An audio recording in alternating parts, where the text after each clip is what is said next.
This morning you have a Swiss moderator, so we're starting on the dot. It's a great pleasure to be here with you. My name is Thomas Gass, and it's great for us as Switzerland to be part of the European Development Days.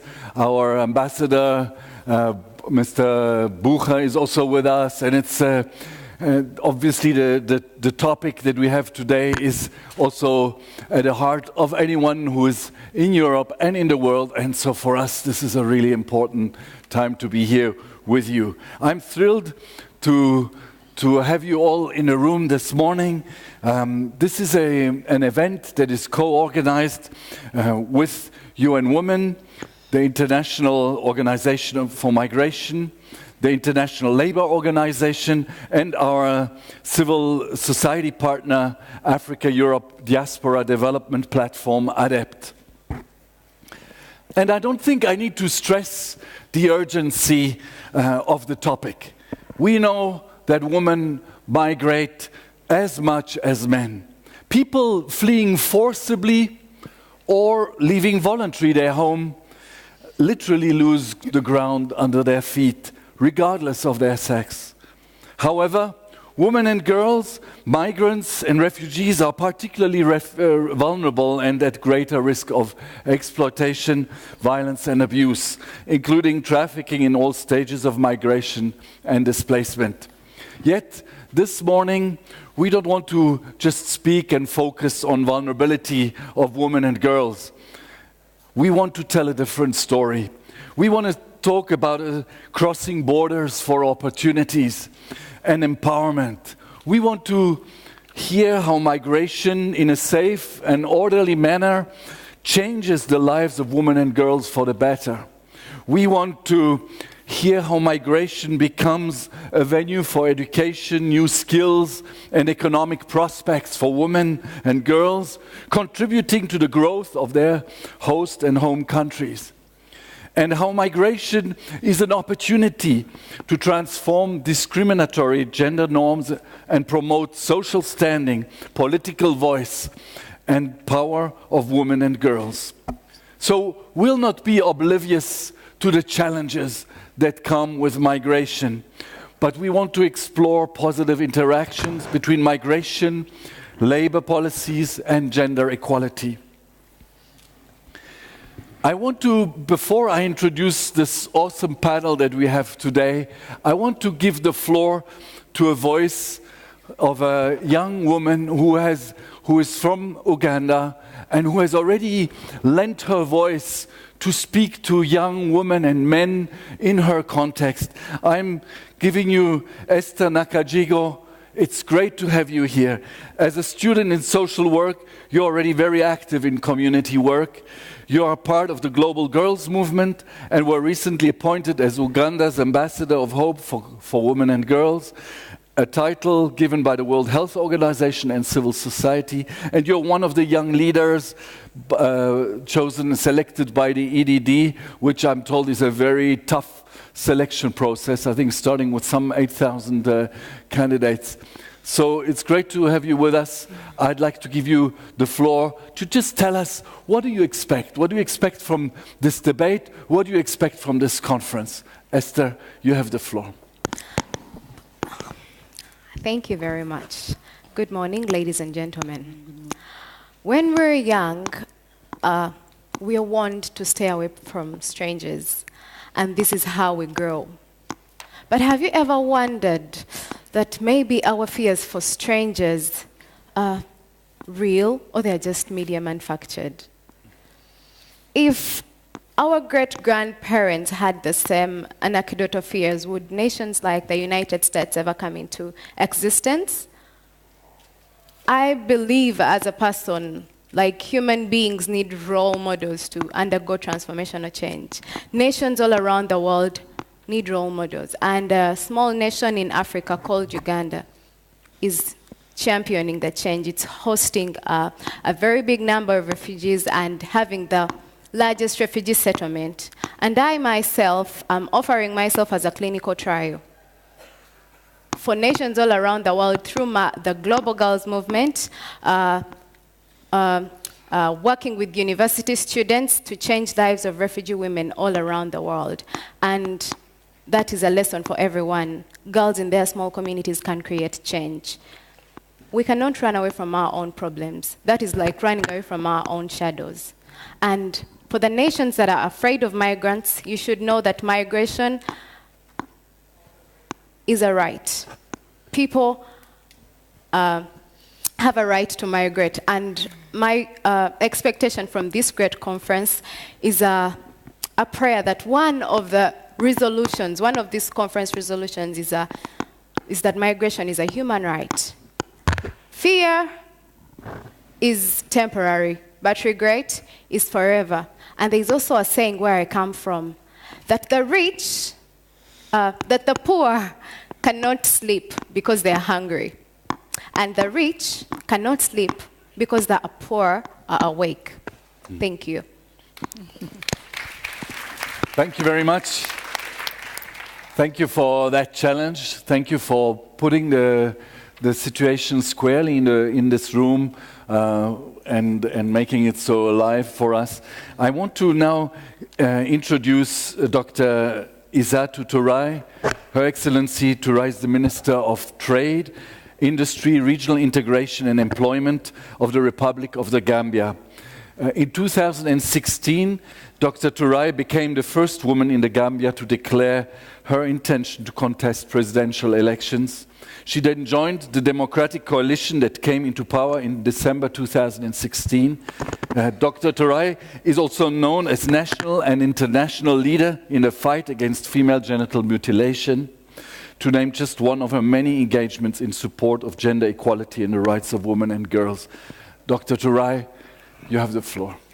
Thank you very much. In the Gambia, as in other African countries, we have significant numbers of women migrants. Tradition of sections of our markets taken up by migrant women traders. Europe and the world should be comfortable with economic migration. It is generally a good and normal thing.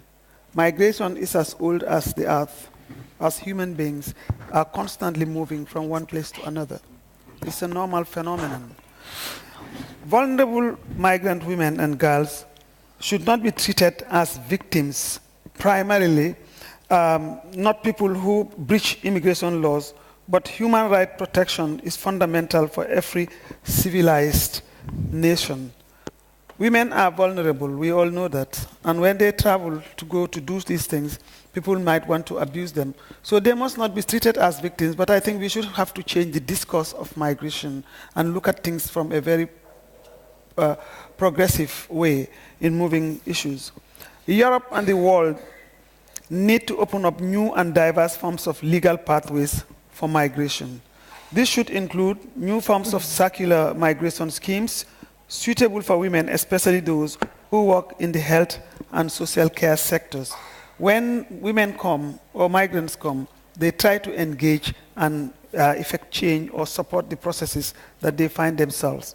As we finalize negotiations for a global compact for safe, orderly, and regular migration, we must be constant and consistent in pursuing the noble, equitable, and productive goal of making migration a choice, not a desperate necessity. Thank you. Thank you. Thank you very much, and thank you for reminding us how important the migration is for economy and for our countries. I want to now introduce you the other members of this awesome panel. We have the executive director of UN Women, Madam PHUMZILE MLAMBO-NGCUKA. I was trying to pronounce that properly, but may not have quite made it, but it's great to have you on the panel with us. Then we have Laura Thompson, Deputy Director General of IOM. Laura Thompson has started her tenure as IOM Deputy Director General in 2009 and has been elected for a second five-year term in 2014 and is one of the three candidates also for the post of Director General of IOM. It's an honor to have you with us. Then Dr. MYRIA VASSILIADOU, EU Anti-Trafficking Coordinator. As the EU Anti-Trafficking Coordinator, Ms. VASSILIADOU is responsible for improving the coordination and coherence among EU institutions, EU agencies, member states and international actors, and for developing existing and new policies to address trafficking in human beings. And then we have Madame AUDREY Le GUEVEL, Director of the ILO Office for the EU and the Benelux countries, and in that function, Madame Le GUEVEL is in charge of the technical cooperation partnership between the ILO and the European Commission. And you've already met ESTHER NAKAJJIGO, our young leaders program, young leader, EU young leader. Thank you for being with us. Migration is at the center of the 2030 Agenda for Sustainable Development. It's at the center of sustainable development. And my country, Switzerland, is one that has promoted that very much, that has always tried to connect the reality of countries of origin, of destination, and of transit with this international policy framework. But let me turn now to our other members on the panel. PHUMZILE MLAMBO-NGCUKA, as Executive Director of UN Women, you're in a unique position to stand up and fight for the rights of all women and girls. If you heard what Esther said earlier on, from your experience as Executive Director and from what came before, what are the specific needs for gender-responsive services for migrant women and girls? And how is UN Women engaged in ensuring that these services are provided? Yeah. And thank you very much for the opportunity to discuss this very important issue, especially here in Europe, where the issue is very topical. I think one of the important fundamental points to make is that in a globalized world where goods and services move, people move around as well. They are part of that global process that we have accepted. It is important that we make that as smooth as possible, and that the rights of the people who are moving, irrespective of their status, is seamless and their rights are protected.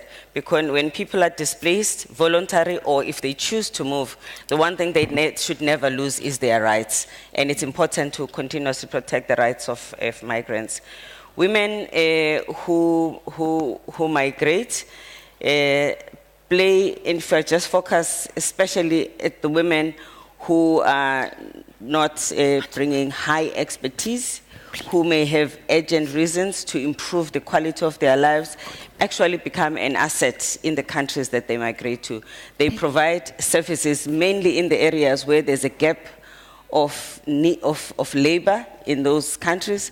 Women who are domestic workers provide an essential service, but they tend not to be highly protected in the countries that they work in. I'm sure ILO will confirm the fact that only about 39 countries in the world have ratified the Domestic Workers Convention is a big concern. Those women are exposed to physical abuse, long hours of work, but if you think about the contribution they make, they send remittances back to their countries. In 2016, women remittances accounted for $601 billion globally. That's a lot of contribution that these women are making. And they are the ones who stabilize the family and indirectly stop the other wave of migration from within their families. But also in the global compact, there has been a discussion about the provision and access to services. A view that the services should be made available to all migrants, irrespective of their migration status. And one of the services that is under contention is services to do with reproductive health and reproductive rights. I think for us, that is a red line, because to actually deny women, for whatever reason, that one particular fundamental right would mean that one of the key rights of women is actually not being respected. So as UN Women, we are focused on making sure that we lobby as many member states who are here, hopefully, to make sure that we protect that.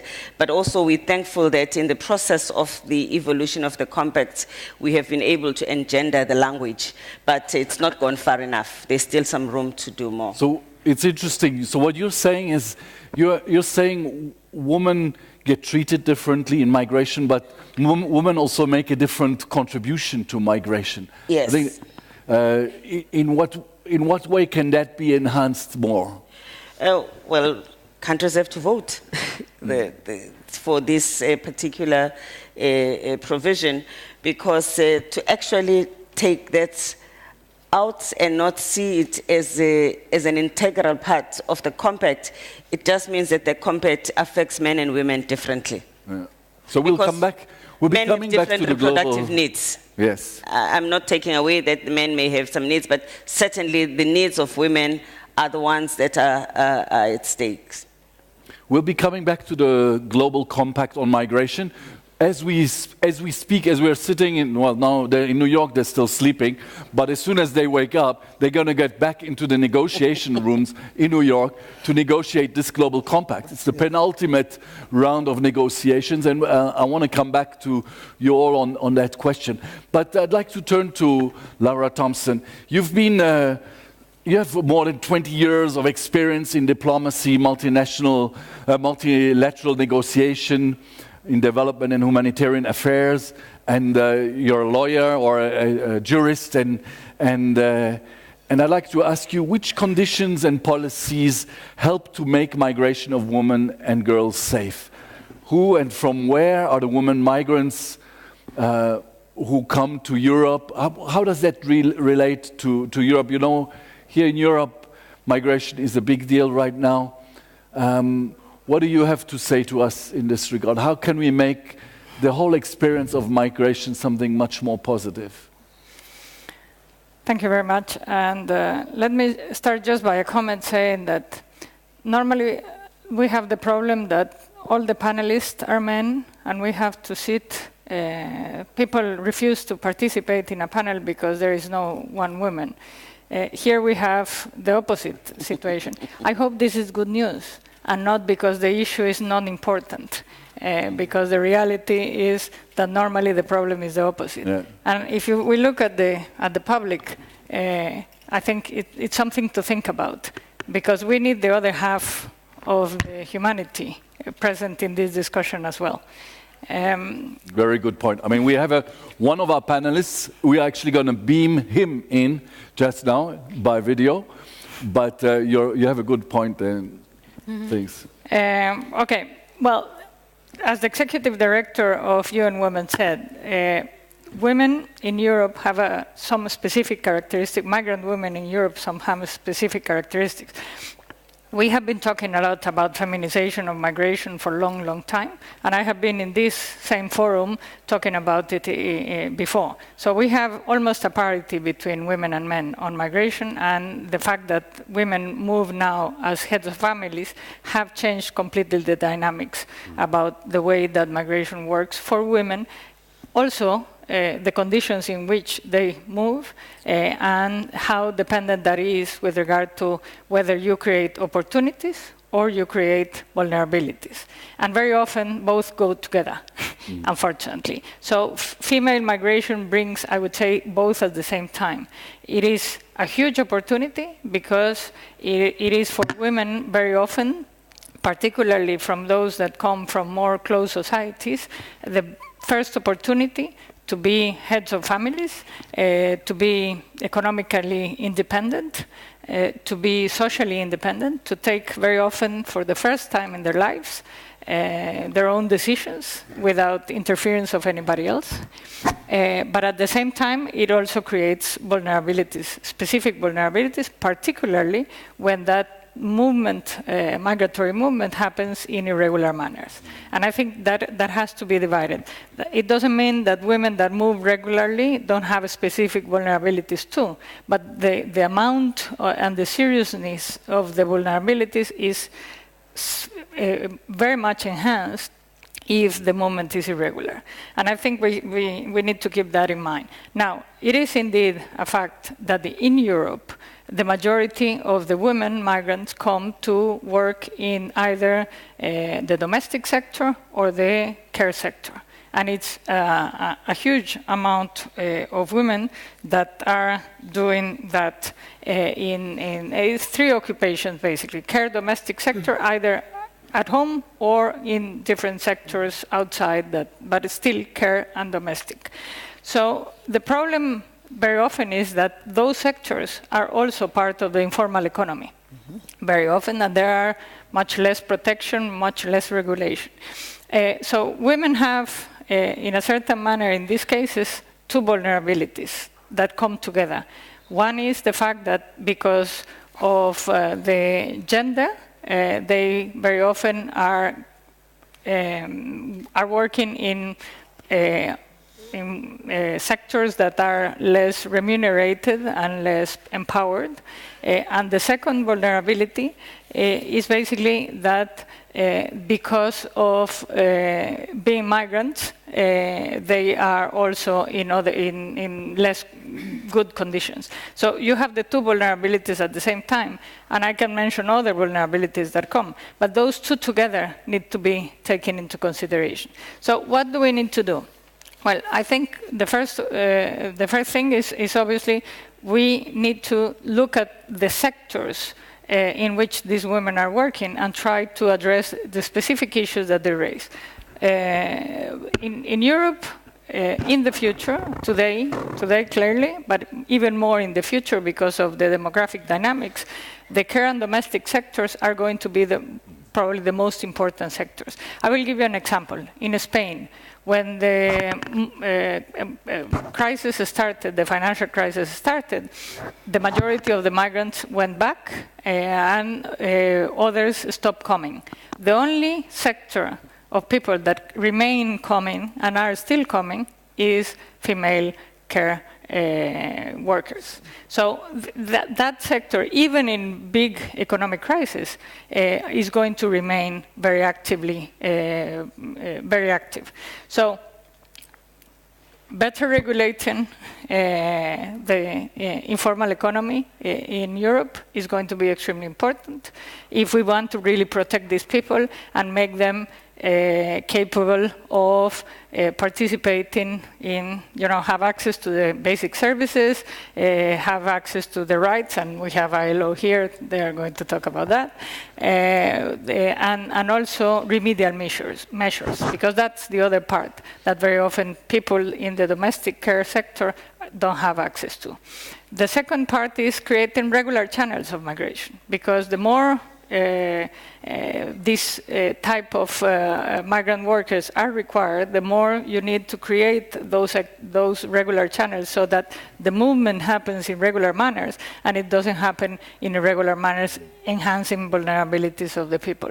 The third element I would say is another very sad statistics is the trafficking in persons. When you look at the statistics on trafficking, globally and in Europe as well, from every 4 trafficked persons, 3 are women. So we have to do something better, and we have to do something more there. So you actually give me a good segue there to ask the person who's sitting next to you, Dr. VASSILIADOU, who is actually the EU Anti-Trafficking coordinator. Dr. VASSILIADOU, which migration, I mean, we just heard from Laura Thompson how this problem of vulnerabilities is so important for women and girls. Which migration policies actually increase these vulnerabilities for trafficking of women and girls, and which policies and actions prevent them and turn that vulnerability into an empowerment? Could you say a few words on that, and also perhaps what the EU is doing to dismantle the business model of traffickers and to attack the root causes of this problem? Well, thank you very much. Thank you for the invitation, and to the organizers and for all of you for being here. You're asking me to respond to the most deplorable aspect of migration. Mm-hmm. And as was said before, migration is an opportunity, but it's also a question of vulnerability. And I guess I'm here to talk about the worst aspects of this vulnerability. And this is about the women who indeed, through whatever channels they may want to go to another country, they want to go to another country to work. And they end up, so they start with the best vision and ambition and hope, and they can end up becoming trafficked. But I want to say from the beginning that, first of all, this is not something that happens in Europe alone. It's a global problem. So we're here to discuss that. And also, further to what Laura Thompson mentioned on the 3 out of 4 women, people who are victims of trafficking are women, we also need to remember that most of the victims of trafficking do not actually cross borders. So it is not a migration phenomenon alone. In Europe, this is just one example, but in Europe, 2/3 of the victims of trafficking are EU nationals. Why am I saying that? Because it is not necessarily an issue of migration policies.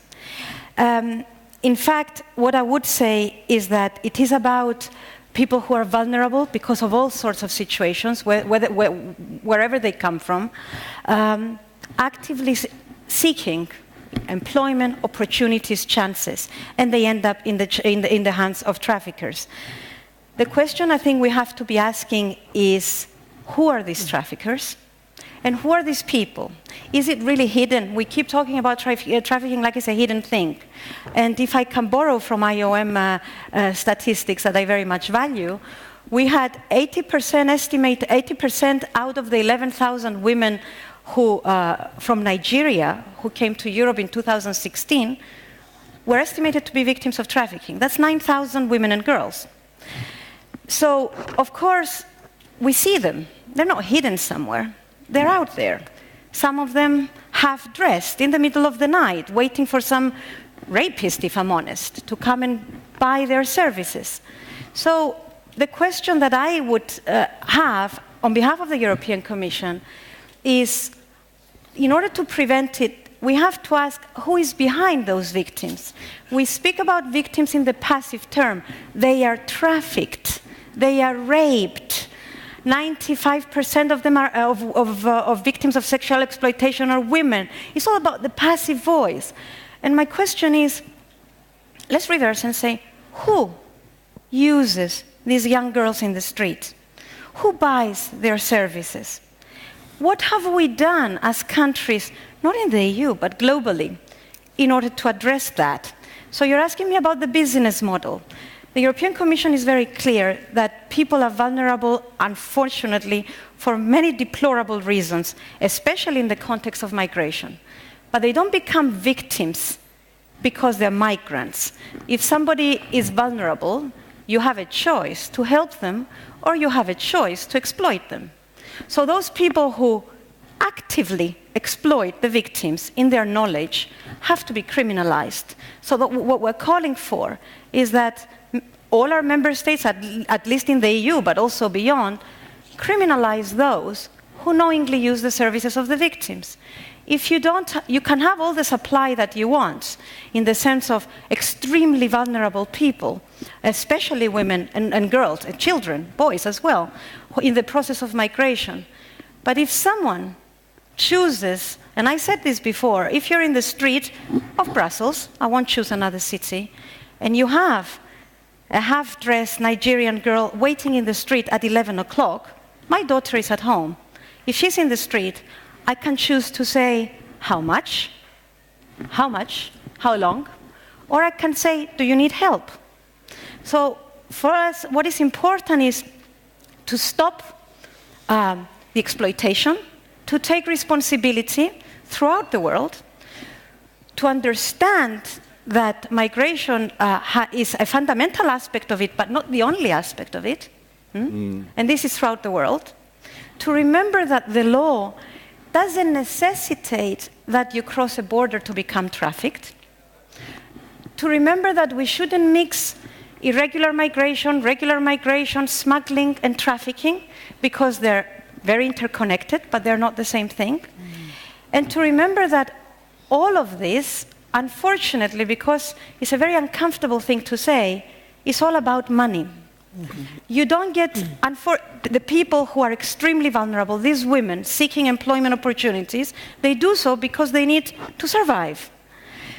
And then the rest of it is that throughout the trafficking chain that you highlighted, and what we mean by that, that for the girl from a village in a vulnerable condition in another country to end up, I use Brussels because we're here, but to end up in Brussels, there's many people involved in that, all of whom make money. So they make money because they drive a bus, because they board them on planes, and I say they do that in a passive voice because they're forced to do that, and the women are forced. They have to be fed to survive, or actually given less food so that they stay slim, or whatever it is that they have to do. But all of it involves money. And ultimately is the transaction taking place between the exploiter and the victim. So the question is, where is all this money? What have we done as societies and as governments throughout the world to look for this money? And in fact, to use that money for a good cause, because this is what we should be doing, to make sure that it goes back to the victims. Ultimately, we feel nice when we talk about victims and helping victims, because it's human nature, we feel good when we do something good. But what we should be doing is stop this from happening in the first place. Because once people have been so heavily victimized, and let's put our children or our neighbors in this condition, it's a little bit too late. So what we have to be doing is seriously going after the trafficking chain, seriously going after the money, and holding not only the perpetrators and the criminals accountable, but also all the intermediaries, those publishing those jobs for the vulnerable women online, those who host them in their house in order to be exploited, and ultimately those who use or abuse the victims and use the services or goods produced by them. So our first job is to stop this from happening in the first place. Thank you very much. You just reminded us how important it is to understand also the vulnerability. And Esther NAKAJJIGO, you were nodding, I saw you nodding, and I know that you're, through the TV show, the reality TV shows that you're doing, you're giving a voice and you're speaking to these young people in the refugee camp, and one of the biggest in the world, and where 86% of the refugees are women and girls. Can you give us a little bit their perspective of, how do they see this? I mean, we kind of heard it now from the Brussels side, but I mean, what is the reality on that, on the side where of those women and girls that you are reaching out to? Well, I'll speak the voice of a refugee woman. This is a woman who is 26 years, who was a teacher and was gang raped by 4 men in front of her class. When she had people coming, when the war started, she stayed in class with her students trying to protect them, and when they had cars coming in, they thought it was help. Only for armed men to come into her class and raped her in front of her class. She cannot describe if they were rebels or if it was the soldiers. And she went on the move with her students, not looking back to know where her 4 children are or where her husband is. And reaching the settlement, she was registered but denied shelter, the tent, from the camp guards until she could give her body for sex. Sleeping outside for 3 days, she decided to give her body to be able to access shelter. Yes. After receiving shelter, she went on a very long queue just to receive a ration of food, where a team of young girls, some of which were her students, were forced to sleep with very old men just to receive a much bigger portion. She had to look for firewood, and there, in the host community, they were arrested and taken to the police because it was theft. This is what refugee women are going through.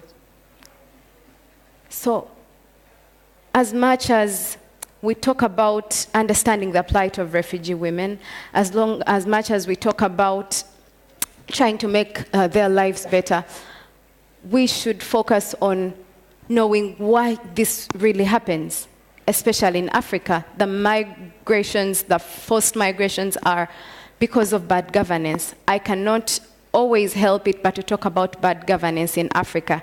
And who is to pay for the pain of these women who do not know what happened to their children, who have no idea where their husbands are, who have been ashamed, raped in front of young people and they've given up hope. Who is to pay for this pain? And leaders in Africa who are filthy rich, richer than their own starving nations, are happy and living a good life, actually dining with the UN and dining with all of you stakeholders.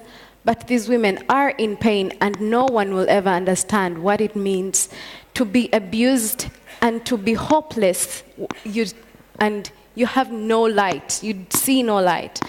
So I call upon the UN, I call upon Europe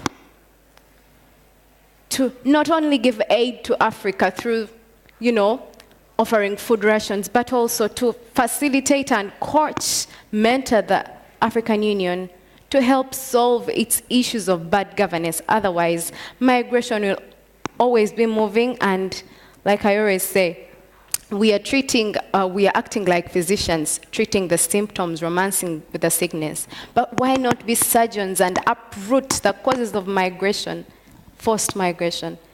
It's eating up Africa. Mm-hmm. Thank you very much, and that's very moving. Yes, thank you. I think that applause is for the resilience of the woman that you are speaking about and yourselves.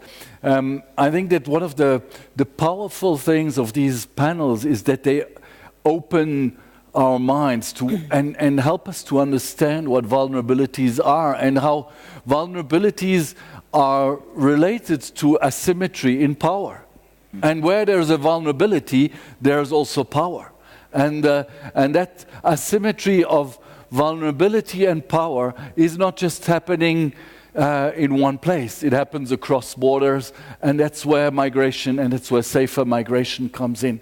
Now, I want to beam in, as I said, one of our panelists who couldn't be with us today, but who sent us a video. His name is William Goyce. He's the regional coordinator of Migrant Forum in Asia, an organization that is trying to make sure that the migration that is happening between South Asia and, for example, the Gulf countries is safer and is bringing more empowerment to the women and men. Let's listen to what William Goyce has to say. He is, as I said, the regional coordinator of the Migrant Forum in Asia, a regional network of migrants organizations, NGOs, advocates, grassroots organizations, and trade unions working to promote the rights and well-being of migrant workers and members of their families. We look forward to hearing what he has to say. We can roll the film. Hello, my name is William Goyce. I'm the regional coordinator of Migrant Forum Asia, and I want to thank you for giving us this opportunity to share some of our work and our experience in working with migrant women workers. A large part of the success that we have seen in the empowerment of women migrant workers, and particularly domestic workers, is the role that civil society has played in terms of creating awareness and doing trainings and capacity building programs on the ground among migrant domestic workers themselves before they actually are deployed to their countries of destination. This has been very useful in terms of migrant domestic workers being informed of what are their possible challenges and opportunities in countries of destination. These pre-departure orientation programs have been also very useful in terms of creating social networks between migrant domestic workers and support organizations that exist in country of destination and more particularly in countries of origin. This has created helped social networks to develop, which are spaces where then migrant workers are able to express themselves and give voice to some of the challenges that they face and some of the issues that they face. I think one must put this also within the context that many of the countries of origin, and in this case South Asian countries, have become almost dependent on the deployment of migrant domestic workers. This has an upside and a downside as well. In some ways, the deployment of women for domestic workers is become a strategy for deployment of labor and remittances for many countries of origin. But in other ways, it is also seen as a recognition of the right to mobility for work for women, and in this case again, migrant domestic workers. What we have also seen in this whole process is the recognition of domestic workers' work because of domestic workers coming together in different spaces, in different arenas, and in different kind of configuration and through support networks, which has led to, in the corridor that we have between South Asia and the Gulf countries, a lot of the Gulf countries now recognizing domestic work as work, and in the most recent months we have seen changes in policy that have been helpful in this regard. For example, in the UAE, the most recent development there has been where now domestic work has been brought under the Ministry of Labor. Before that, it was not under the purview of the Ministry of Labor, and so when there were issues that did come up from a labor perspective, this were difficult to be. It was difficult for the Labor Ministry to take this up, Ministry of Human Resources to take this up. We are now talking about standard contracts within the Gulf region or standard for domestic workers. We are talking about skills for domestic workers. So there has been a lot of shift in the discourse from working on vulnerability to see how women can be even empowered. And I think this is the change that is taking place both at the policy level and at the empowerment level. As Migrant Forum Asia, this has been the focus of our activity. We have always felt that change happens when those impacted have the opportunity to express themselves. In this regard, where migrants are their own advocates for change. And so as MFA, a lot of our programming is around how do we create spaces for migrants and migrant workers to find their voice in different spaces, from national to regional to international. And we've got several, we've been able to bring them into several such spaces. So for example, when the ILO was discussing on the Convention 189 on domestic work, as MFA we prepared grassroots organizations, migrant domestic worker organizations, and worked with them in preparation to engage in the debate during the ILC, which then led to, of course, this ILO Convention 189. We do a lot of this kind of representation work also at a regional level, so in places like Colombo Process, Abu Dhabi Dialogue, which are intergovernmental spaces. We mobilize around this either in parallel processes or prior to them in terms of preparation for giving input and participation in these processes. In the Human Rights Council, we've brought grassroots organizations to come forward to tell their stories, to be witnesses to some of the issues that are on the table for discussion. In the GFMD process, we've been part of bringing civil society from the ground to these intergovernmental spaces, and at the same time creating our own space. So it's not always about migrants finding spaces at the international level, but it's also about how migrants find their own space to talk among themselves. And I think this has a very empowering dimension to it when people come from different regions, different nationalities, different communities, come together and are able to share their experiences. As MFA, this has been one of the principal ways that we have used as a methodology of organizing. Today within the network, we have seen are able to leverage at any time or bring forward at any time grassroots organizers who are able to go back, and leaders who, these grassroots organizers who go on to become leaders within the MFA network. This is something now that is being replicated even among other regions in the world in what is called the Global Coalition on Migration.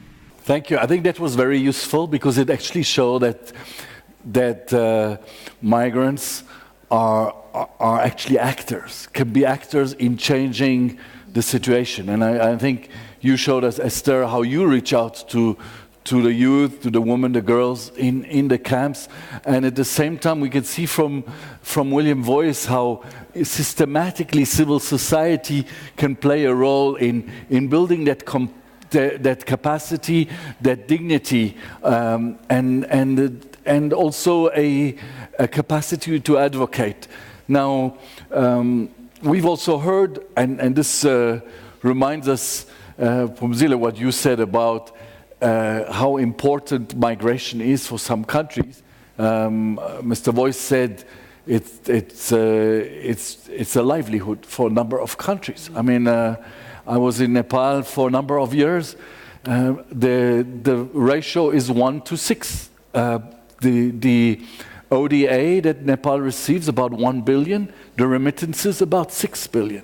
Mm-hmm. And so what do you expect? We want to achieve the SDGs. They go way beyond ODA.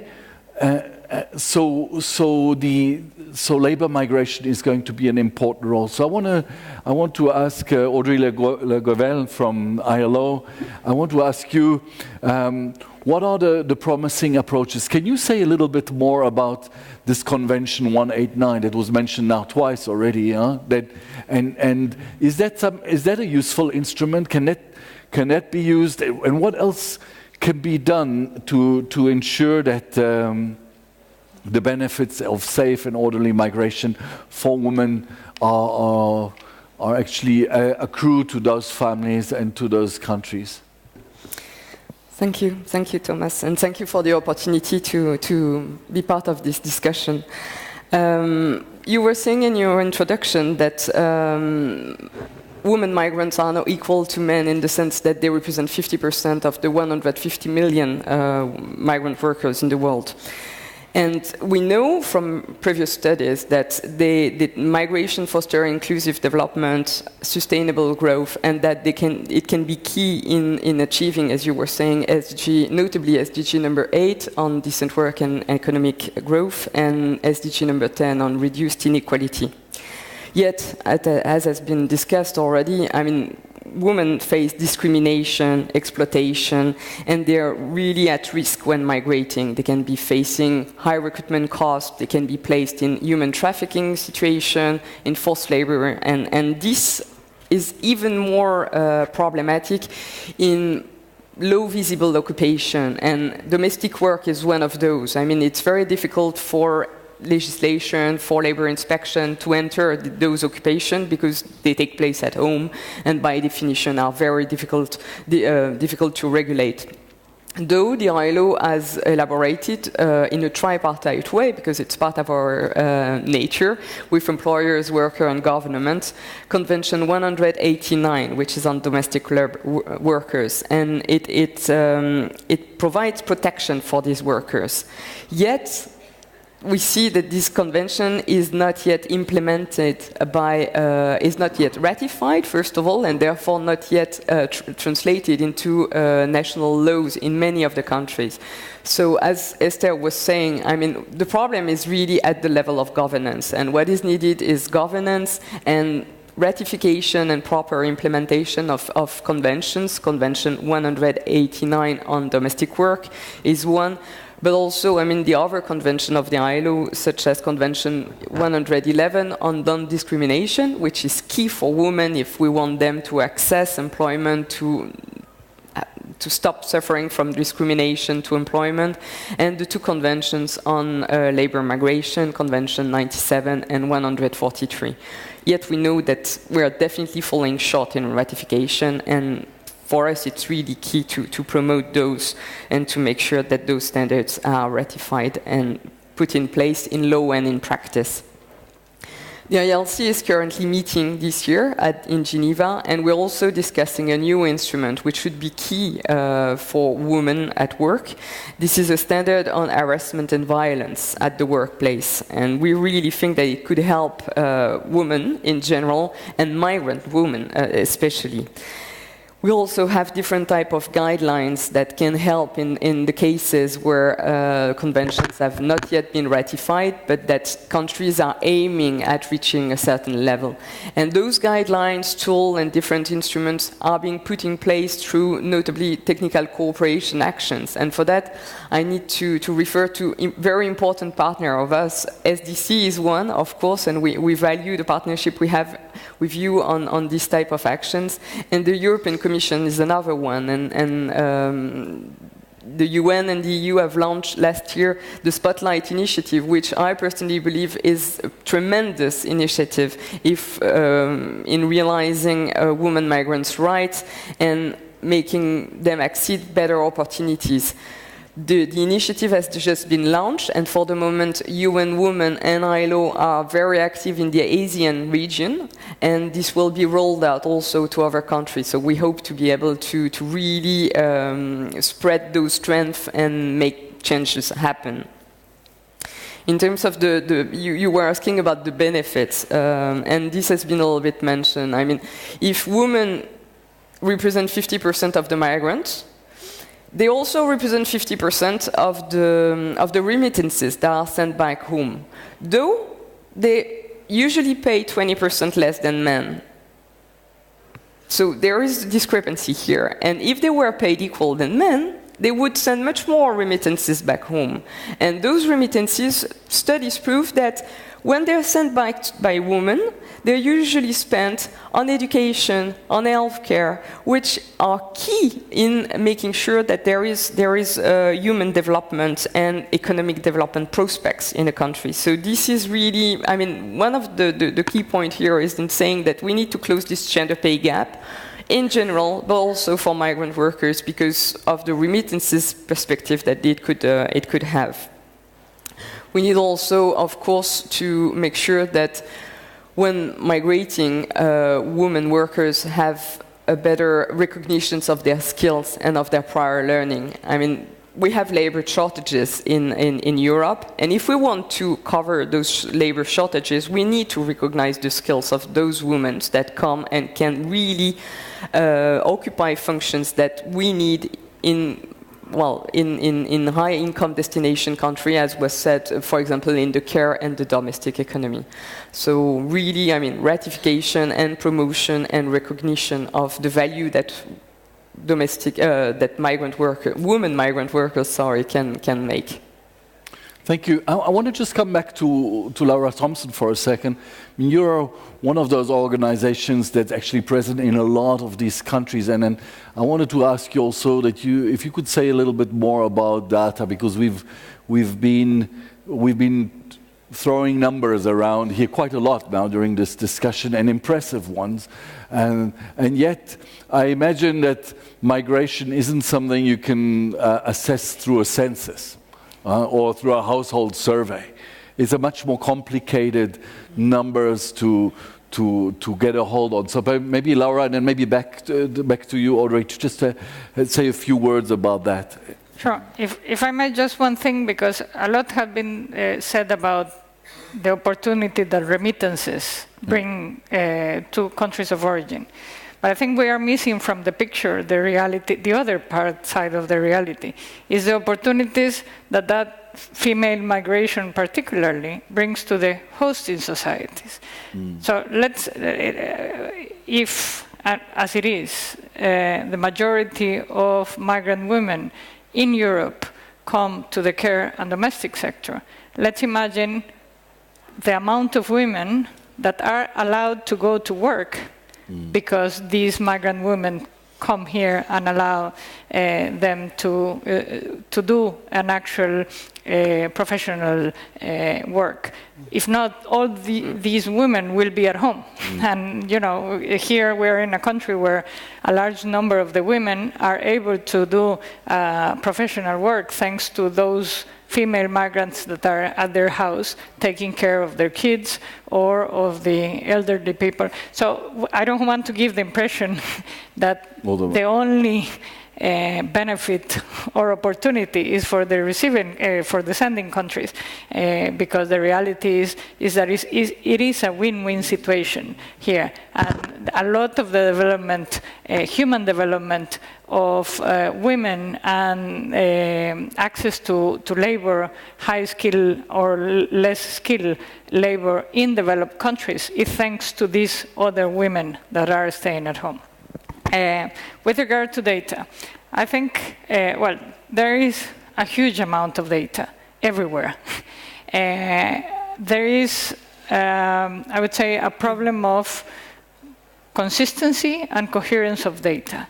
Even within national governments, when we talk to the people, the different ministries, and very often even within the same ministries, the ways that data is gathered is non-coherent, and as a result, you cannot really compare data. I think we are, and part of the Global Compact is going to be a bigger effort around the UN system, certainly, but in general terms with governments, to try to move towards a more coherent data, gathering of data that can allow all of us to really compare and draw conclusions. The other part is that we have data that does not become information because we don't have analytical capacity necessary to understand what that data means and what the impact is. So it's part, I think, of a long discussion that we are trying to have, that migration should be addressed in a more evidence-based manner and not in a perception-based manner. Because if we see the realities compared to what the people in the street perceive, is very often extremely different. But very often politicians, particularly in these days, take decisions based on what the people perceive and not on what the realities are. So part of the effort of the Global Compact is also bringing back to reality the migration discourse and the migration decision-making, and we are hoping to get somewhere there in the future. Thank you. Audrey, and we are interested in ensuring that the data is disaggregated, right, yes.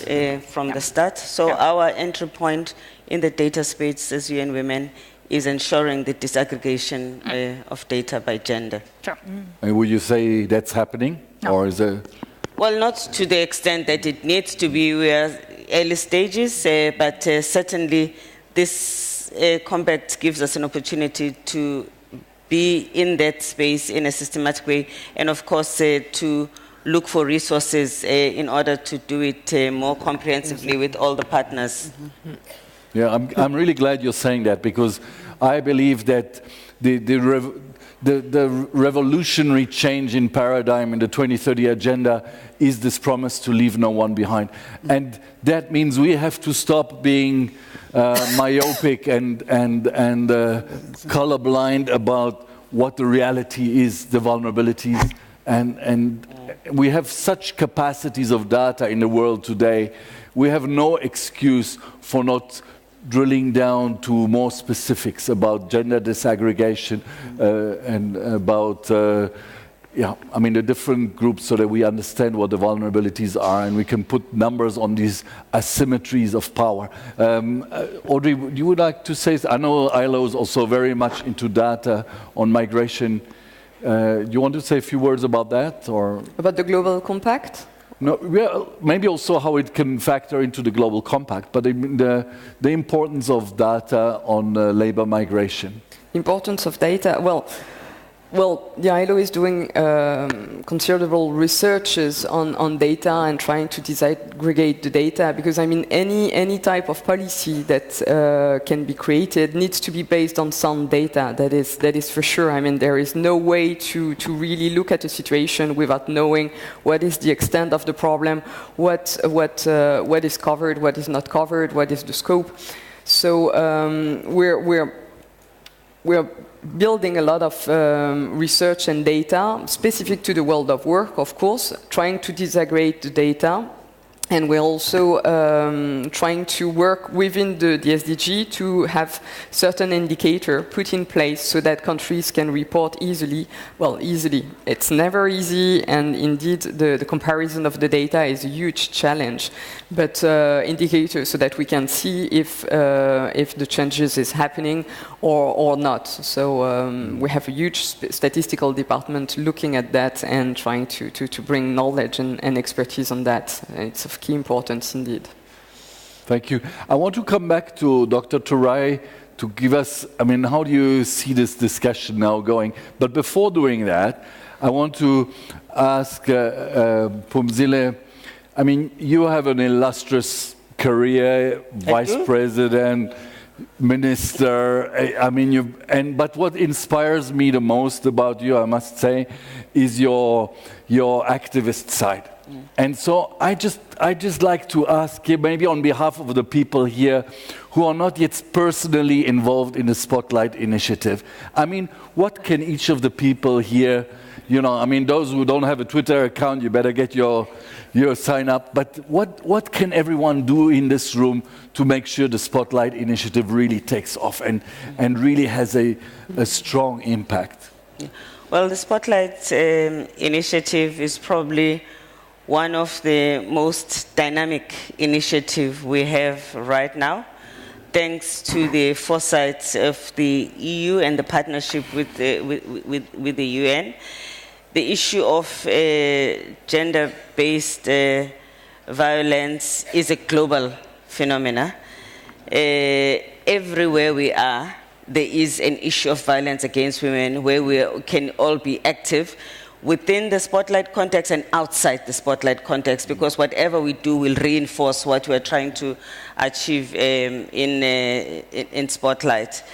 There is the issue of, I want to focus on men and boys, who are significant actors in this space of ending violence against women, because all of us know a man and a boy that we can engage with, that we can influence, so that in their own rights, they become activists in ending gender-based violence.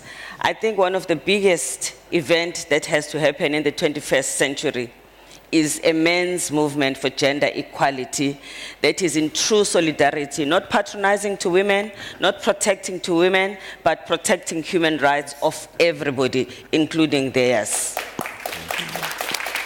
So that is one of the most significant support movement building approach that everyone here in this room can give to Spotlight. So that wherever you are, you don't need a cent to be active. You just have to have the conviction and engage with men and boys. If they are in positions of authority and power, let them use that authority in order to demonstrate zero tolerance to gender-based violence. If they are in different levels of their life, students, young people, wherever they are, let them be the voice to end violence against women. Let them be the ones who are saying no to child marriage, no to FGM. As a man, I will not marry a child, and I will actively make sure that in my community that doesn't happen. If I'm a decision maker, I will make sure that resources are allocated to women so that the work that is being done to foster gender equality and therefore contribute to ending violence against women will be given due attention. So I think we have different roles. Whatever your station in life, I'm just saying, just engage with men and boys in particular on this issue. Women have done everything. I can't ask more of women in this area, but I have a lot to ask from men. Thank you very much. Esther? Yes, I think it's all about also knowing where each of us are on that continuum of power asymmetry. Yes. Huh? And how we contribute. Esther, that inspired you. I want to add a little. What you say that we've asked women enough. No, we've not. I believe there's a lot of mindset that has to change. If boys are already 15 and we are talking to them about, harnessing women and understanding the plight of women, stop gender-based violence, I think it will not work. I believe women, mothers, are supposed to actually do more in the upbringing of their sons, especially back in Africa, where mothers, treasure their sons, and sons do not do domestic work, and a girl is not supposed to argue with the brother. So do more community, family, son upbringing, so that when the boys are growing and become 12, they already know, yes, we are at the same level. But when we continue, meeting the boys, they're already men, I think it is easy. Too late. It's a little too late. So starting from home, back home. So women, we are not done. We still have to. Thank you. From the mouths of babes. Thank you very much. That is true. Before opening the floor for a brief moment also to the room, I'd like to give Dr. TOURAY just the floor, Excellency. How does this, what do you reflect over this discussion? Yes, thank you very much. I think the emerging issues that came out of the discussions are quite many and very significant for one to start thinking of a sort of a paradigm shift in responding to the issue of migration across the world. We've talked about the seasonality of migration, where women go and then later on go back home, both men and women for that matter. And the need to understand some of these things, that there might be factors responsible for the seasonality. And when I look at the African context, I know that even within our countries, you see people coming from the rural, going to the urban areas, migrating to the urban areas to do certain work. And then you see people coming from the urban areas also going to the rural areas to engage in some agricultural work because there is land, there is space, and they want to grow something. Then at the end of the season, they go back. So if you look at that phenomenon in terms of what is going on within the countries and on the different continents, within that, also looking at the liberalization of our economies, which is the buzzword now to encourage, then we should start thinking of how we respond to these issues. There is also the crisis-driven migration, which we have talked about. When countries are in crisis and they find that the space is not there for them to express their freedom and liberty or to guarantee that, it also forces them to move, to look for options that are better. And then you also have the economically driven migration, where people feel that they want to go out, explore, work, earn money, support their families, or go for projects and then come back. And it's a two-way process. Then you have what we call the irregular and regular channels which they take. And I think these are things that need with trafficking in persons. Is the most deplorable aspect of that, which may not necessarily because of migration, but this is going to be a causal factor of some of the things that are taking place. And organized trafficking. I think here we need to look at policies. When you look at the whole process, the issue of violence cuts across. And being women, and how do we objectify women as sex objects? Even if you are not migrating, when you are out there, how are you seen? So that calls for policy direction in addressing the perceptions and policy direction and laws that will protect and promote the dignity of the person, of the woman. Because in our various cultures, we see women as sex objects or objects to be exploited. We also have discussed the whole issue of what some of these women bring in terms of remittances. And I think now that has been taken care of by data is being produced to show the amount of remittances that contribute to our GDP. So we are now going into the economics of migration. And I think this should be a reason why we should think about policies that will tend to respond to some of all these issues, these trends that are emerging. But then the most important issue is that we should, irrespective of what nature and what form it takes, they should be respected. They should be protected. Laws should be in place. And one thing that she said is in terms of, do we understand some of the commonalities and the strands that affect women in such cases, and how do we deal with them in terms of promoting and protecting and removing those vulnerabilities? It is not only about the migrant woman alone, but also how is the international community, how are organizations or our countries and laws that are in place taking care of those hidden aspects that do take place when people migrate to look for something.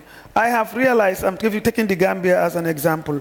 Gambia is a country that was not involved, that has been moving out.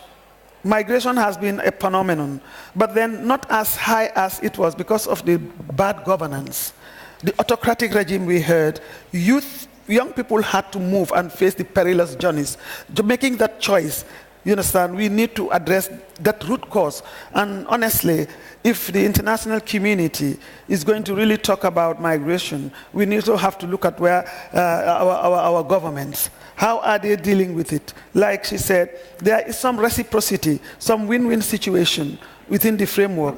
And if there are positive aspects of them, now we want to be positive, we want to look at what the opportunities are. We should start thinking of how do we create the opportunity for that win-win to remain, and it is used as a typology in encouraging people. Because sometimes, due to the youthful exuberance, the curiosity, and the need to connect, looking at the side, the technology, the internet, and everything that you see, there is that tendency to be motivated to say, I want to go and visit Singapore. I want to go and visit Brussels. I want to go to this. I want to go to South Africa. I want to go to West Africa. Because you've read history, you've seen what is going on. So, and you say, let me go there and see what options are there. So let us see it from a very positive tendency. And also putting in laws, migrants can, immigration has created great connections. It has created great opportunities, and it has opened doors. But the perceptions that people do have of particular races, because it has a racist tendency, that they are aggressive, they may come in to destroy our societies, and those perceptions also shape the way we relate to migrants and what informs some of our policies in trying to have a zero tolerance to those things. I think we should start rethinking. It's not everything that is good or bad, but then we have to start rethinking, looking at all the emerging issues that have come. When we look at our political economies, looking at technology and the need for self-actualization, I believe that we should start looking for models that will promote this sort of interaction, this interconnectivity, looking at the globalization processes and the economies, and also looking at crossing the boundaries. We're talking about liberalization. You said free movement of goods and services. And if there are free movements of goods and services, people are likely to move. They may migrate temporarily, and they may want to go, and because they see the options there. And of course, there are so many attractions that it goes. So to that effect, I think we need to address the process, looking at it positively and looking at the opportunities that are there to come up with programs, policies, and interventions that is going to make people feeling that I can always go and come back. And once that happens, then we're going to address the issue of I'm not going home because I'm being persecuted at home. I am being this and that. So it requires a global and concerted effort in looking at it from a holistic point of view, from the policy context to the governance, to the opportunities, to the feeling that human beings are curious and want to see and explore and discover in order for them to move. So that opens the door for thinking about the global compact and how some of these issues do come. The issue of data, gender disaggregated data. I think in the 21st century, we should not think about collecting data without bringing some gender analysis into it, without bringing in feminist analysis into it, because it touches on different lives and different people, and therefore those parameters have to be conditions in which we bring in information and so on. Thank you. Thank you. Thank you so much. I'd like to turn to interventions from the floor. I'd like to give you the chance, but as I already have one name that was given to me, the president of ADEPT is with us, also one of the partners of this event, Madame Kadi Sakonyang. And so if I could give the floor to Madame Sakonyang. She's not? Okay. Okay. So I'm going to stand up. They were going to give me a little iPad to see your questions, but I think I'd like to see you like this. And so we'll start here.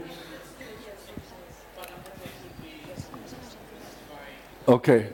Okay, so first you and then yourself. So I'm stepping in for the president of... And I'll ask you to give quick, pretty statements. Yes, thanks. Yes. So ADEPT is the Africa-Europe Diaspora Development Platform, and it's a membership network of 40-odd diaspora organizations. And as part of the platform, a number of other organizations do development work on the continent, but also work with the diaspora. My organization, Forward, work with women, with African women migrants, and the role we play, it's about protecting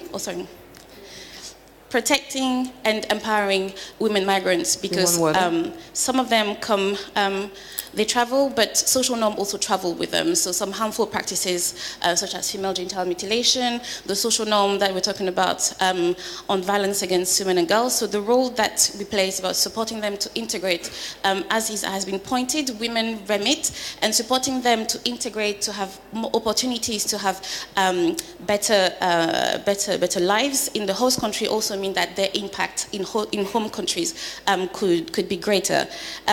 So in that context, it is also about enabling women migrants to influence policy development, making sure that they are nurtured, that their leadership potential is developed, so that they can speak for themselves at the high table. Thank you very much. Thank you. Yes, please. A comment, a question. Please. Yes, thank you. Good morning. I am from the African, Caribbean and Pacific Secretariat here in Brussels, and I would just like to make two very specific points. The first comment that you made in terms of the importance of looking at the push factors. Why is it people end up in refugee camps? Why is it a woman feels it necessary to run the risk of going to where they perceive to have a better livelihood? That is what we have been trying to do at the ACP in partnership with the European Union. So I would just like to say that whenever you're discussing migration, our position is that you have to see it first and foremost as a development issue.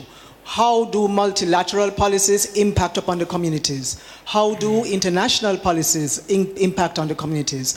The same challenges that we are discussing here in Europe, our governments from Africa, the Caribbean and Pacific, whether it's dealing with migration as a transitory migration or within the continent, we as developing countries are also faced with the challenges of South-South. So it is something which all countries are involved. The challenge though is for Europe to sit and see how is it we can listen to what the development messages is coming. How can we accommodate, for example, the visa policy, to see how we can make it more flexible to issues like circular migration. What does that entail?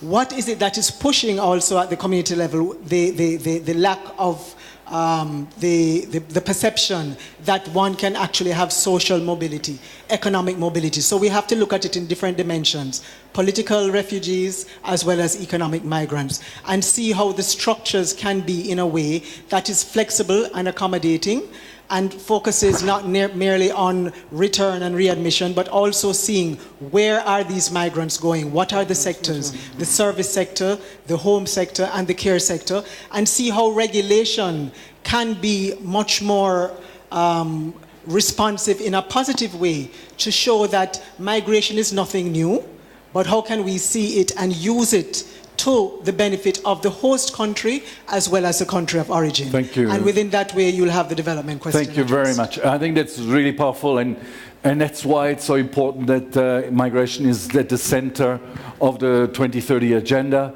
And it's so important for countries developed countries to realize how important it is for a sustainable migration to be there, that works for both sides.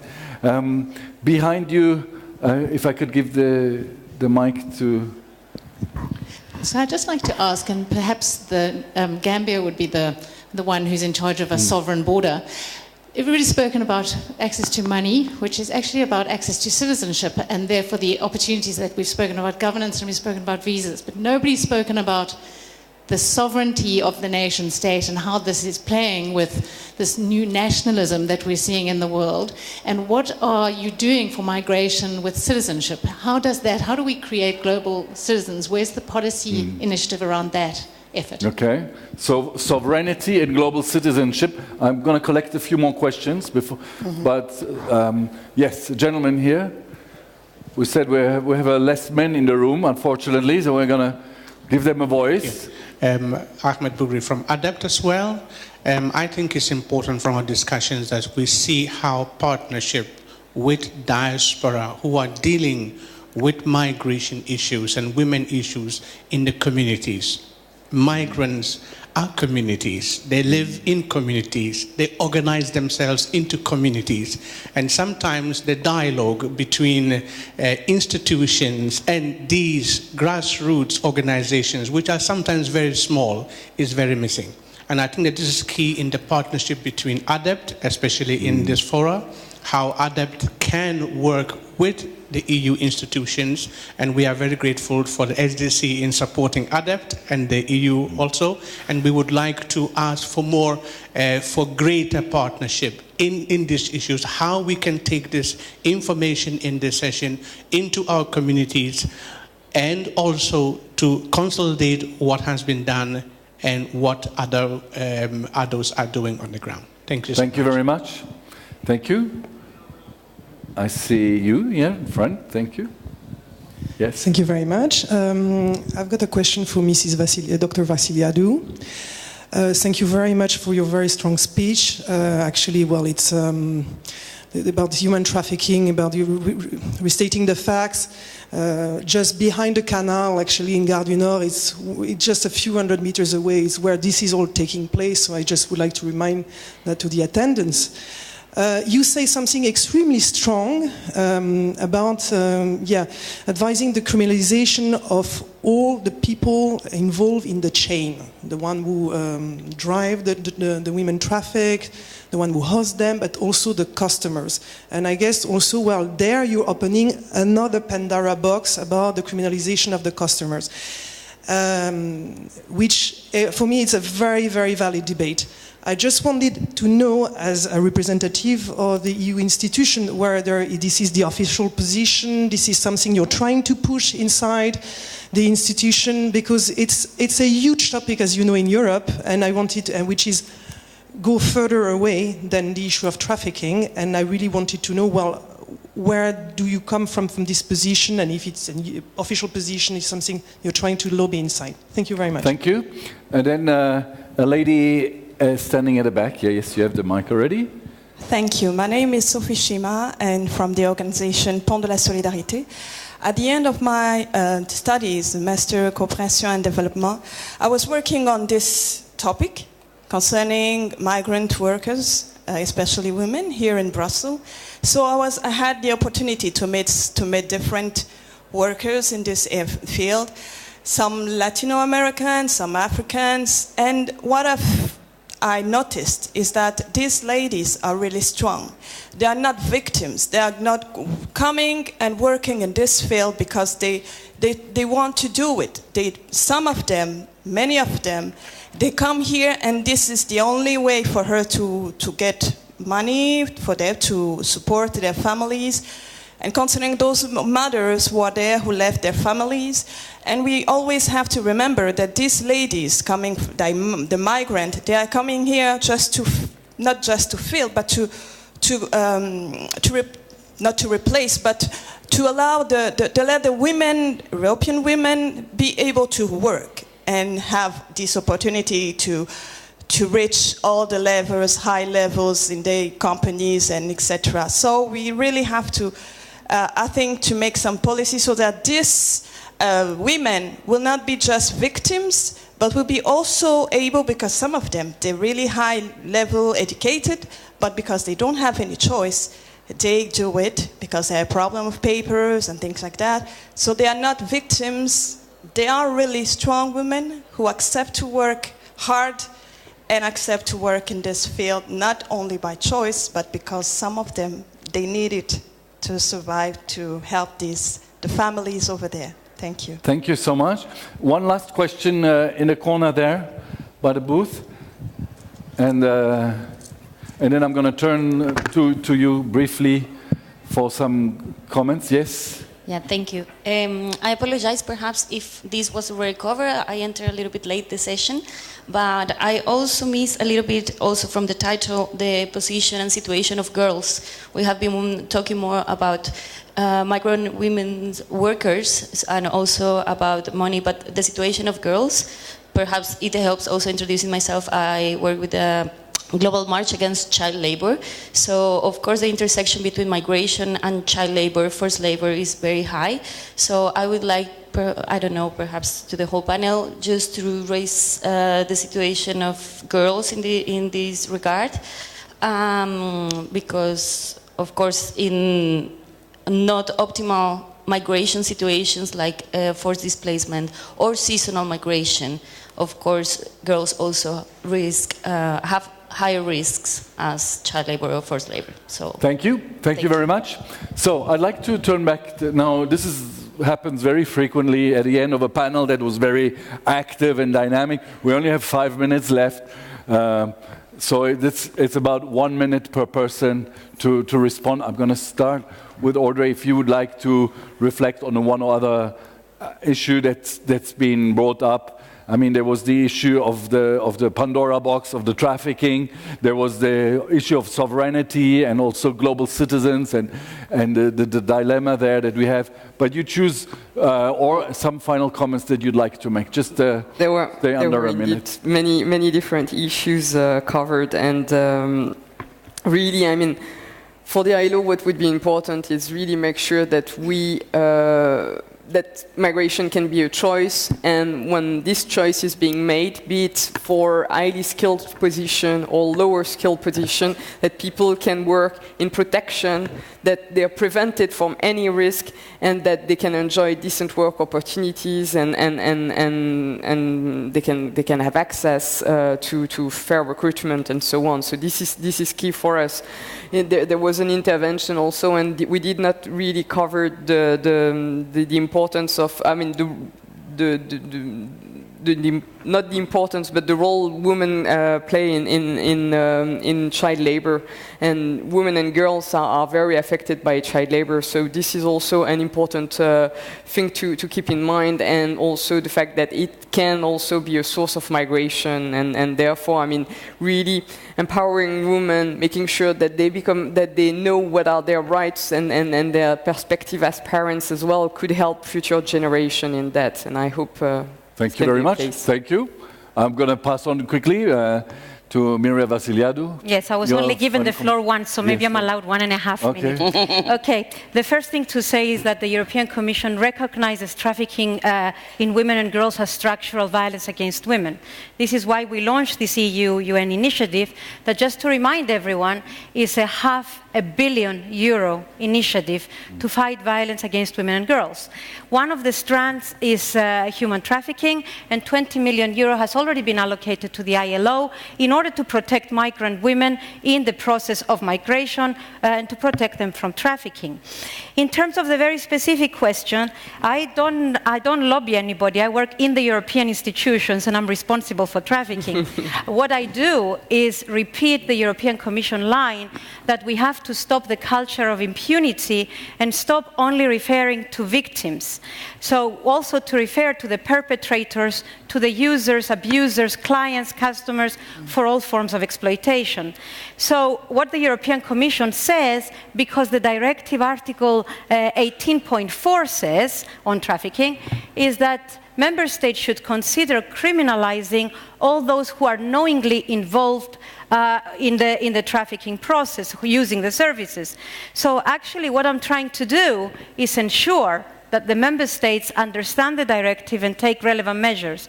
And at the moment, only half of the member states in the EU, I'm referring to, criminalize those who are involved in, knowingly involved in the crime. And I want to ask a question that I have asked every single chief prosecutor in the EU and haven't got a response. Are you aware of any other area of crime? Trafficking is a crime according to the Lisbon Treaty, a Eurocrime. So are you aware of any other area of crime where someone is knowingly involved in any part of it and has no sanctions? This is the only one. And that is something we should really reflect on. It's not something sensitive, it's something that we have to do. And we have to accept that there are high-risk sectors where you can find a lot of people who are trafficked, whether it's agriculture, whether there's fisheries, where is the garment industry, and whether it's prostitution. And all these sectors are high-risk sectors, and where all people in these sectors have to be protected.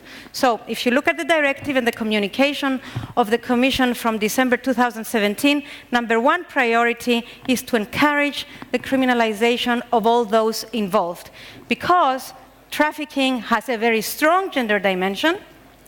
As Mrs. Thompson said, the vast majority of the victims are women and girls. And when it comes, for example, to trafficking for sexual exploitation, since it was mentioned by the panelists, all of them, actually, 95% of the victims of trafficking for sexual exploitation are women and girls. The gender dimension is very clear, whether it happens in the camps or anywhere else. So if we just hide it under the carpet, or if we only refer to the victims, we foster and become party to a culture of impunity. And this, the European Commission doesn't want to do.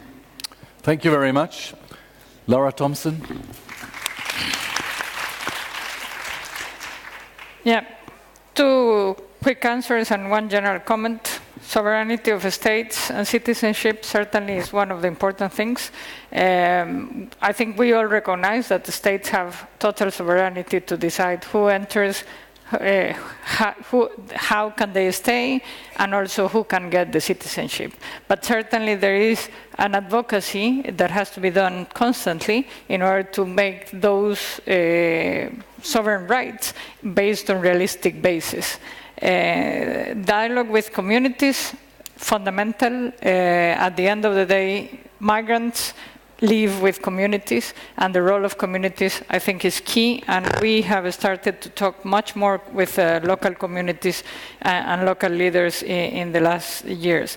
Trafficking, I would say, MYRIA said everything, but in addition to that, I think we have to be conscious that each one of us has a responsibility. It's not a responsibility of institutions, it's not only a responsibility of states. We are the users, that's what I was trying to say. Women and men. As users, we as customers, we as buyers of clothes, products and services, and we are all responsible for that. To conclude, I think one important thing, we didn't have very much time to talk about the Global Compact, but it is a big opportunity. And it is a big opportunity to try to connect all the issues of migration with all the issues of development and connect much better these Global Compact actionable commitments with the Sustainable Development Goals. Now, what is important for me, we need to move from the rhetoric of gender equality, of the importance of gender issues, because unfortunately it is extremely important, but it's also politically correct. And nobody questions gender equality and all these efforts because everybody is politically correct. But the moment that it comes to the action, it's a totally different thing. So I think we have to move from the rhetoric to the action, and I hope that the Global Compact is going to help us on that. But it will depend, again, on governments to, really commit practically to what they are signing and not see these very often schizophrenic reality between what is said and what is happening. Thank you very much. Dr. Dr. TOURAY, final sentence from you, and then I'm going. Yes, thank you very much. I think the issue of sovereignty is something that we have to recognize whether we like it or not, because nation states do exist, and this is what makes the diversity of our continents or the world all over. But what you should understand, to become a global citizen, I think is key in terms of there are certain instruments that guide the relationships of nations. You talk about regional integration for that matter, and there are certain protocols that guide the regional integration process.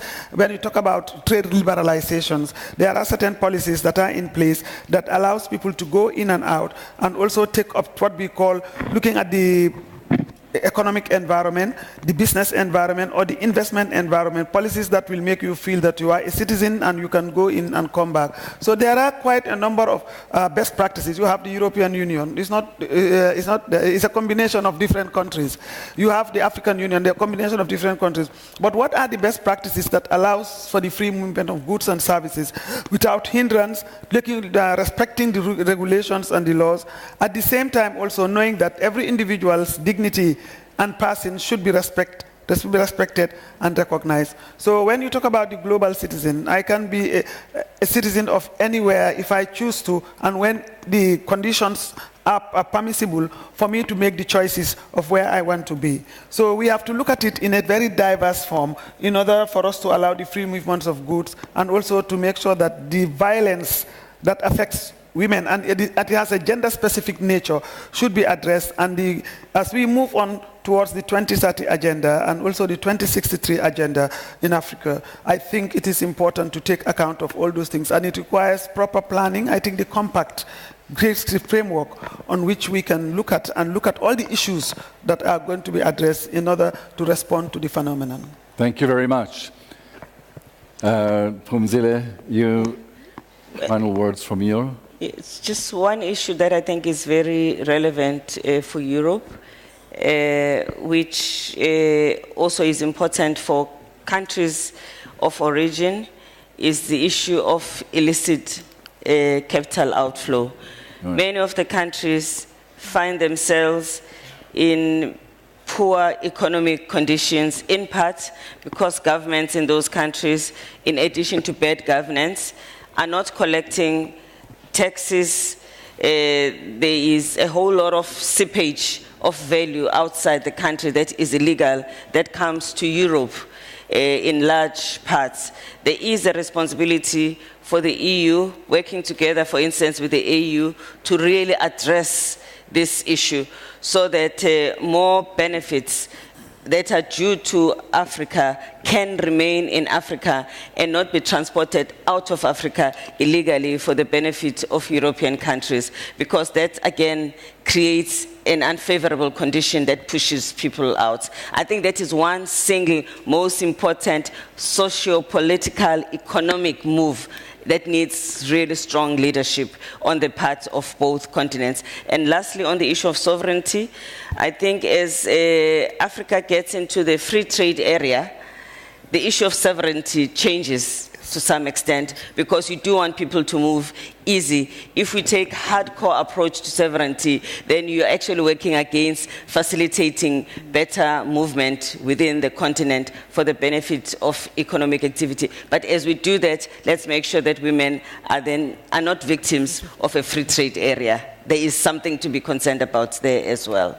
Thank you very much. Esther, one last word from you as well. I am going to conclude by saying we shall let us look at the why factors, both for people forced to leave home for employment, both for people forced to leave home because of armed conflict. It all rounds back to bad governance. So no baby is born walking. Babies first cannot sit and the process moves. So let us uproot the problem. Let us not just do a little treating. Let us uproot the problem, and that is dealing with bad governance. A lot of corruption, young people are unemployed. That is why they will always look at holding a gun as the only way they can share the national cake. The energetic ones hold the gun, the weak go on the move. And that is how we will go. Thank you. Thank you very much. So, ladies and gentlemen, it's time to end this, this very interesting, very dynamic session. I would like to start by thanking the lady who has signed and who has helped to translate us. Thank you very much. You were standing behind me, but I was very aware that you also were helping to reach out into a broader world. Thank you also to our panelists. Thank you for bearing with me. I know that I didn't follow the script as we had planned, but it was really, really wonderful to discuss with you and to see your engagement, your passion for the subject, which is so, so important for us all. Thank you. Let's give them a big round of applause to the panelists. And then a big thank you to you all and to our hosts here, European Commission. Thank you for all the participants. Thank you for being here. We wish you a very inspiring EDD 2018. Thank you.